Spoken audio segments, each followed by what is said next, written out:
नमस्कार बंधुगण मु चमक चंदन दास आज आपण मानक पई नै आछि एक शिशु कविता भाबुची आपण मानक निश्चिंत भाव में भल लागिवो।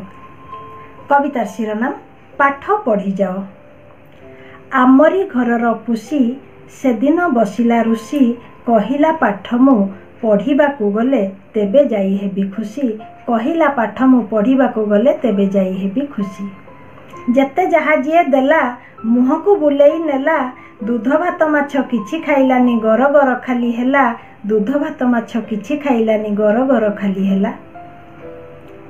केही पारिलेनी खोई रहिला से खाली सोई। एइमिति किछि दिन गला परे दुर्बल गला होई। एइमिति किछि दिन गला परे दुर्बल गला होई।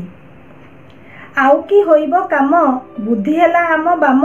बही खाता किणी पाठशाला जाई लेखा हेला तार नाम। बही खाता किणी पाठशाला जाई लेखा हेला तार नाम। एबे से आमर पुसी एबे आमर से पुसी आउ बसु नाही ऋषि। पाठ बेले पाठ खेल बेले खेल मन तार भारी खुशी।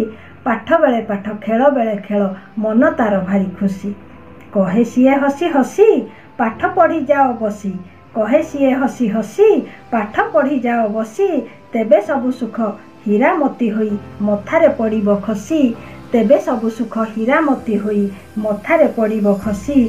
तेबे सबु सुख हीरा मोती होई मथारे पड़िबो खसी। धन्यवाद। नमस्कार।